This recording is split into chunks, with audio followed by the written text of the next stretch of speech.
Welcome to today's video, guys.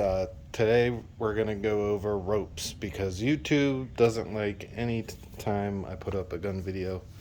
So we're going to try to make it a little bit different, see if you guys like it. I think this is interesting. If not, I completely understand. But let me know in the comments if this is something that interests you more and I can go more in depth. This is more of like a guide on how to get started. This can do anything from climbing, lead climbing, crag, even a little bouldering. This is tactical shooting, tactical rappel, all kinds of stuff. All the stuff can intermingle. So let's get started off with what you need, like your base of what you need to get started. One of the things you're going to want to get is a harness. Now, harnesses are on the cheaper side of things, especially coming from the gun world. This is a Mammut. Don't remember the model number, I apologize, but this runs anywhere from $35 to $40. And this is a life-saving implement. All this stuff is tested. Do not buy a harness from Amazon unless it's from a reputable climbing company, and even then you have to watch out for fakes and knockoffs. So I would recommend, if you're going to buy life-saving or depending equipment like this, not to get it from Amazon, because you really never know what you're going to get. But here is one of the cheaper options: Mammut, Black Diamond. They all make cheaper value harnesses that work and work great. I would definitely recommend starting out this route because it's really all you need. You can get into the higher end of the spectrum with Arc'teryx. Very light, super lightweight and strong, comfortable, but you're getting more up into the $100 range, $140 depending where you get it.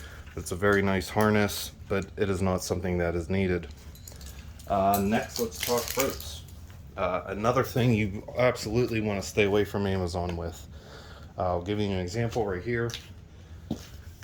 You'll see when you type in Amazon, you get all this Chinese crap. They don't say any specs. They'll have pictures of people climbing on it, pictures of rescue workers, rope access workers. Do not buy that rope. It is junk. It is not worth the money, even if it's cheaper. Guys, again, I hate to reiterate, but you're putting your life on the line when you're using this stuff. So buy name brand climbing equipment and you won't regret it. It'll last longer. It'll absorb more shock, all this stuff. This is just a static rope. I bought this just almost as an example, but more as a yard work rope. I like the bright orange color, so I'll use it for stuff that I'm just demonstrating on. If you do want to buy a rope, this is a static rope. Get a static rope from Rope Spot if you just have to buy a rope off Amazon. I would use this for something like an emergency kit, that for a fire or flooding or something where you need to get out of a top level area and rappel down. These will work fine for that. They are strong enough for that. Now, if you're going to use them for sport or climbing or rope access, do not go with this brand. This would be like emergency, few time use only, and then even after that, use it for yard work or towing or whatever, tying stuff down. Do not use it to climb with, because the sheath will scrunch up, like say a long sock on a leg, how it scrunches all the way down to the ankle.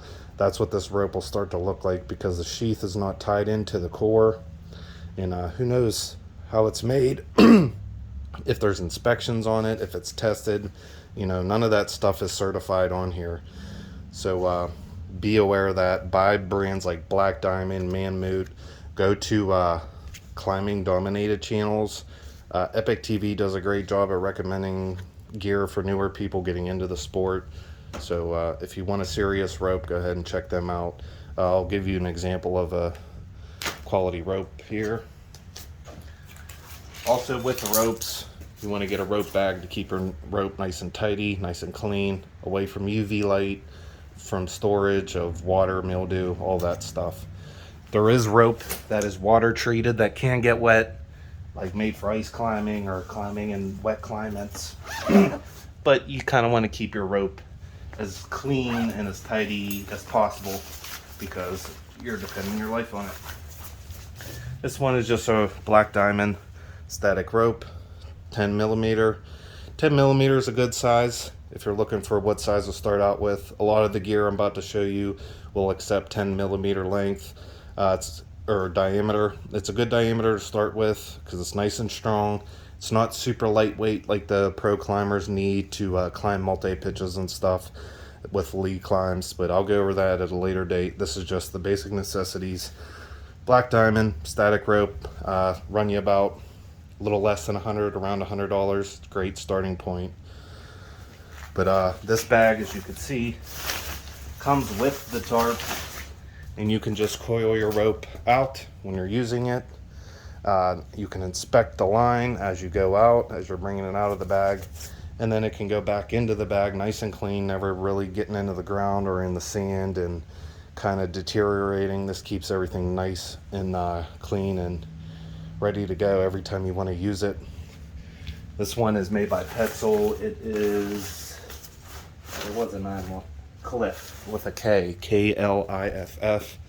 Great cheap bag to start with, and it gives you a tarp, so hard to beat that. There's a couple other bags that'll do that for you, but I recommend this one starting out for sure. And even if you're an avid climber, check out this bag. It's awesome.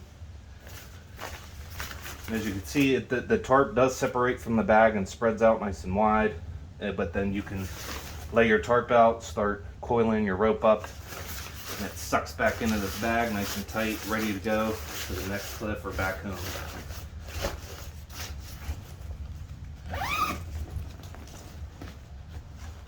Folds up nice and ready to go, and folded in ready for transport. Okay, so now that we've covered the bare essentials, those are things you can get away with and be fine. Let's go over some rappelling equipment. This will let you come down on the rope. The one I probably recommend the most and is the most common that most people are familiar with is the Petzl Gree. Just about any climber will be familiar with this device. It's an excellent device. It serves both as a rappelling device and as a belaying device for a partner. And you can see the little picture on there. Shows you which way the rope goes and which end of the rope comes to you. Very handy device. It works as a camming action and kind of pinches the rope and locks it off. Then you have the handle to release that pinching action and let the rope feed through faster. I can demonstrate that in part 2 of this video, but we're just going to make a run through. This is a not essential, but you won't regret it. Just if you're looking for a device, this is kind of a do-all device, and you'll probably want to get it up anyways after you start getting into climbing and rope work more. Great device to go with. Carabiners, kind of expensive, but it's just kind of something you have to buy. When you're buying a carabiner, make sure it's from a reputable climbing company. The Chinese ones on Amazon, sometimes they go to their rated number, sometimes they break, at half the number that they're stated. So that's definitely another piece of equipment I would not recommend getting off Amazon. Get a recommended climbing brand, Eldorid, Mammut, Black Diamond. There's a ton of them out there, and they'll serve your purchase. Petzl's a great one. Camp, not cheap, but it's an investment that you just have to do and go with a good brand when you're going to do it. These range anywhere from, you can get 4 packs for like, I can't remember, 35 bucks I want to say. So they don't break the bank, but they're, they're not cheap for what they are. Now these are the numbers you're looking for on the carabiner. Keychain carabiners don't have any of these certifications and numbers on them. I'll show you right here. Then this is what you're really looking for. It shows you the kilonewtons of force, and it gives you an arrow with a number. The arrow this way is showing 25 kilonewtons. See if I can, I'm not sure if you guys can see that. So that's showing how many kilonewton and force it'll take in this direction. And 1 kilonewton, I believe, is about 225 pounds, 22-ish pounds. So this thing can hold a lot. The carabiner this way, pulled this way, is always going to be a lot lower number. And on this one, it is 9. So it'll take 9 kilonewtons of force, 225 times 9, and that's the weight, the pounds of force it'll take, about. It's not an exact 1-to-1. Same with an open gate, is 9 as well. So you always want to make sure your gate's closed. And most carabiners are either screw locks or auto locks. I'll show you an example here of an auto locker. If I even have one. Yeah, I do have one of the bigger ones. Most carabiners now are made of aluminum, but if you need a big beefy job or just have some trust issues, here's a nice stainless steel camp carabiner.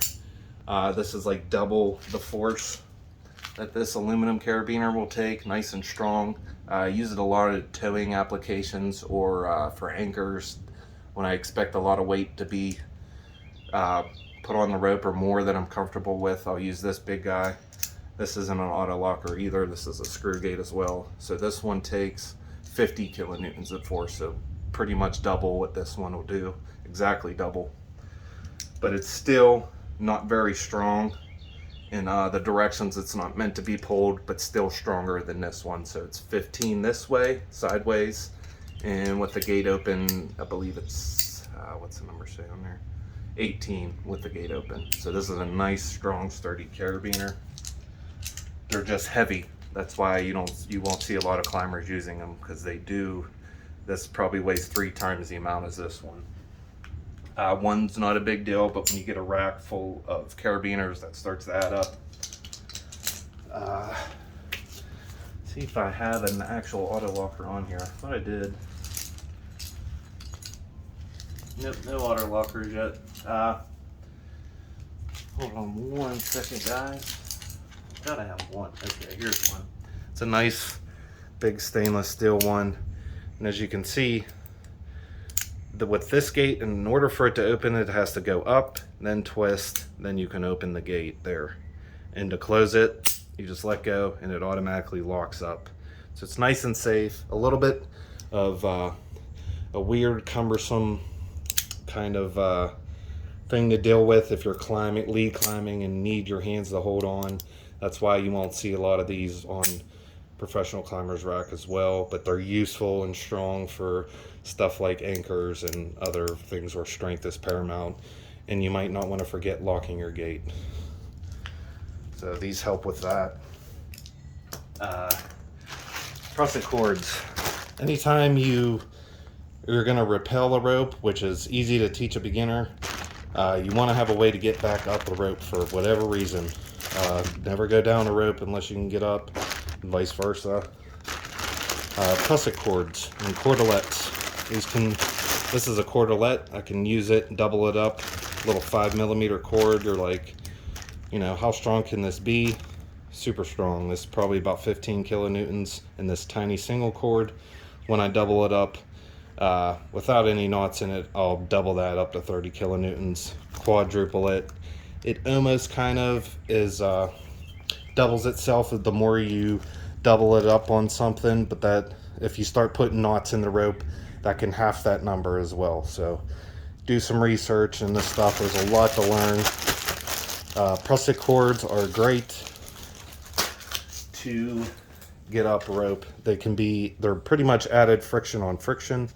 One thing we'd like to stay away from is rope on rope friction if we can help it, because if I sat here and sawed this rope, I can eat through this rope no problem. And that's what we kind of want to avoid for the most part. But as a prusik cord, I'll give you a quick example of what prusik kind of looks like. Basically, it's kind of acts like a Chinese finger trap, and there'll be continuous loops around the rope. Sorry guys, this isn't what an actual prusik looks like. I'll show you in a minute, but I'm just giving you guys an idea. And then when it's weighted, all the ropes grab around this orange rope real strong and hold. And then when you're coming up the rope, you push up on with your hand from the bottom and it collapses, and that allows you to move it. But once this end that's clipped in your harness is weighted again, it grabs the rope. That's the idea behind prusik cords. Very handy to have. Always have one on you. There's other ways to deal with that, like this piece of kit here. This is called a CT rock and roll, or roll and rock. Yeah, roll and lock. This is a pretty clever piece of gear here. This is made to be an ascension device. Ugh, can't talk. How this works is it has these kind of ridge steps on them. Let's see if that'll focus in. Ridge steps on them, and it pinches the rope into the cylinder. I'll try to demonstrate it for you guys. All it does is open up, slides open. It'll wrap around the rope. Whoop. And there's all kinds of directions and graphs on here to show you the amount of force it'll take, the recommended rope diameter, etc., etc. So in order to climb this rope, I would wrap this around. See the teeth in action. Actually, let me flip that around for your view. It would be this way.